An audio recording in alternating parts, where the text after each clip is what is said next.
दोस्तों नमस्ते, मैं सुशील कुलकर्णी। आप देख रहे हैं एनालाइजर न्यूज हिंदी। राजनीति में दो बातें बहुत ही आश्चर्यकारक लगी मुझे, बहुत ही अचरज भी हुआ।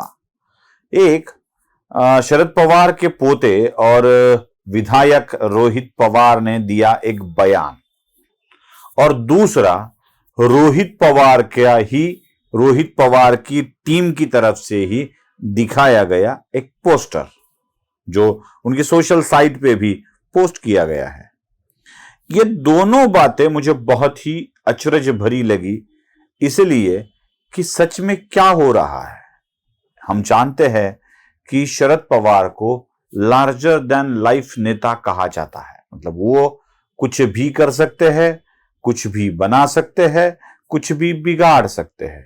वो राज्य में सरकार किसकी बने वो तय कर सकते हैं, भले ही वो अपनी सरकार अपने जीवन काल में न बना सके हो। अभी तक शरद पवार एनसीपी का मुख्यमंत्री नहीं बना पाए, अभी तक नहीं बना पाए। वो खुद अपनी पार्टी से मुख्यमंत्री नहीं बने, वो भी कांग्रेस पार्टी से ही बने जिनको छोड़ दिया था। अब ये उनकी मजबूरी है, चलो छोड़ दीजिए, इतना भी क्या उसके ऊपर जोर देना। लेकिन जो अपनी पार्टी का अब तक मुख्यमंत्री नहीं बना सका, वो दूसरों की बनती को बिगाड़ सकते हैं, बिगड़े को बना सकते हैं। मतलब उद्धव ठाकरे के दिमाग में भी नहीं होगा कभी महाराष्ट्र का मुख्यमंत्री बनूंगा, शरद पवार ने बना दिया। उद्धव ठाकरे के मन में यह भी नहीं होगा कि देवेंद्र फडणवीस मेरे सिवा सीएम बन पाएगा, शरद पवार ने ही वो खेल कर दिया। मतलब कभी उद्धव का खेल बिगाड़ते हैं, कभी उद्धव का खेल बनाते हैं, कभी देवेंद्र का खेल बनाते हैं, कभी देवेंद्र का खेल बिगाड़ते हैं, कभी देवेंद्र के पार्टी के लोगों को ही अपने साथ लेते हैं। जैसे आशीष शेलार को ले लिया था क्रिकेट एसोसिएशन के चुनाव में, और जैसे ही पता चला हड़कंप मच गया, छोड़ दिया आशीष शेलार को, बोले वो तू बीसीसीआई पे चला जा, ये एमसीए पे तेरा कुछ काम नहीं है। शरद पवार कुछ भी कर सकते हैं, और ये शरद पवार सब राष्ट्रीय नेताओं से भी बढ़कर है, ऊपर है। मतलब शरद पवार झूठ भी फैला सकते हैं, इतिहास बदल सकते हैं। जैसे उन्होंने महात्मा फुले का इतिहास बदल दिया था जॉर्ज पंचम के लिए, वैसे इतिहास भी वो बदल सकते हैं। वो अपने पोते को बड़ा करने के लिए अहिल्या देवी होलकर के एक चरित्र को भी थोड़ा नीचा कर सकते हैं, हिम्मत है उनमें।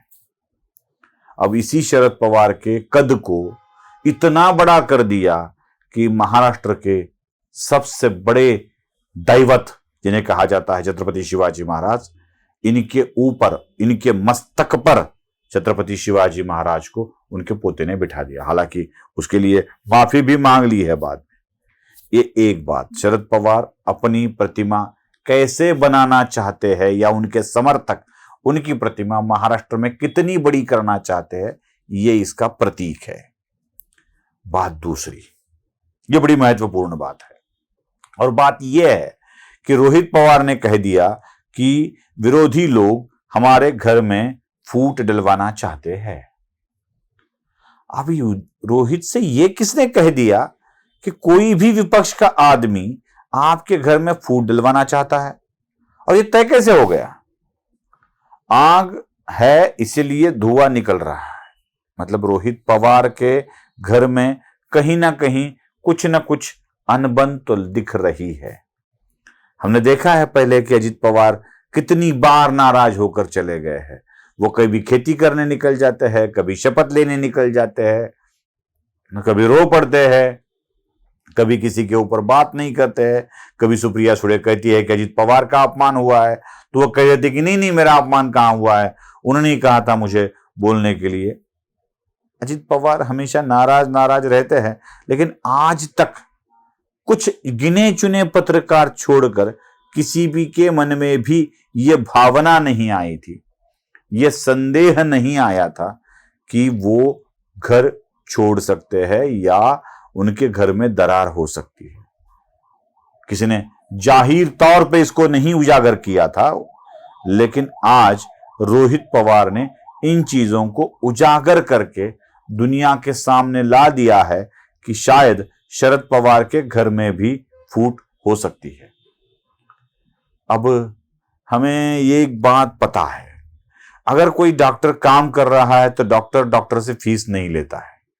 मतलब कोई डॉक्टर दूसरे डॉक्टर के पास अपनी तबीयत दिखाने गया तो डॉक्टर से फीस नहीं लेता है। कोई मैकेनिक दूसरे मैकेनिक के पास जाता है तो उसके लिए पैसे नहीं लिए जाते। कोई भी सेम काम करने वाला दूसरों के से ये काम करवाता है तो उससे पैसे नहीं लिए जाते हैं। ये बात हमने सुनी है, देखी है। वैसे फूट डालने वालों के घर में ही कौन फूट डालने जाएगा भाई? शरद पवार ने क्या कम घरों में फूट डाली है? जरा जरा याद ही, जरा लिस्ट पढ़ लीजिए, बहुत बड़ी लिस्ट है वो, बहुत बड़ी लिस्ट है। सातारा में भोसले परिवार में किसने फूट डलवाई थी? उदयन राजे, शिवेंद्र राजे।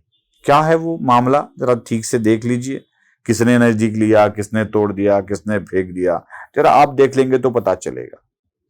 सातारा के ही कितने घरानों को आप पकड़ेंगे तो आपको पता चल जाएगा कि क्या करते हैं पवार। बीड़ में भी ऐसे ही किया था। बीड़ में तो एक नहीं, दो नहीं, तीन उदाहरण है। एक है गोपीनाथ मुंडे का, उनके भाई के लड़के को ही अपने साथ ले लिया, धनंजय मुंडे को, भतीजे को ही अपने साथ ले लिया। चाचा भतीजा साथ साथ राजनीति करते थे, लेकिन धनंजय मुंडे को शरद पवार ने अपने साथ ले लिया, घर में दरार डाल दी। ऐसे ही चाचा भतीजा और एक थे, और वो थे जयदत्त क्षीरसागर और संदीप क्षीरसागर। संदीप क्षीरसागर को अपने पक्ष में ले लिया, जयदत्त क्षीरसागर को दूर कर दिया। और एक चाचा भतीजा की जोड़ी है गेवराई वाली, अमर सिंह पंडित के पिताजी शिवाजीराव पंडित और बदामराव पंडित वाली, उनको भी अलग कर दिया। बदामराव को कभी साथ ले लिया, कभी शिवाजीराव को साथ ले लिया, उनके घर में भी फूट डलवा दी। न जाने ऐसे कितने उदाहरण है। सोलापुर में भी मोहिते का उदाहरण है। तो जैसे डॉक्टर से फीस नहीं लेता है, वैसे फूट डालने वाले के घर कभी कोई फूट डालने नहीं जाता है। तो रोहित पवार ये बातें दुनिया के सामने लाकर आखिर दिखाना क्या चाहते हैं? क्या मेरे घर में कुछ चल रहा है ये वो बताना चाहते हैं? अगर ऐसा है तो शरद पवार जी जरा अपने ही घर को ठीक से संभाल लीजिए। मुझे यकीन है शरद पवार इतने माहिर तो है ही कि अपना घर टूटते टूटते बचा लेंगे। वीडियो पसंद आए तो लाइक, शेयर और सब्सक्राइब जरूर कीजिएगा। धन्यवाद।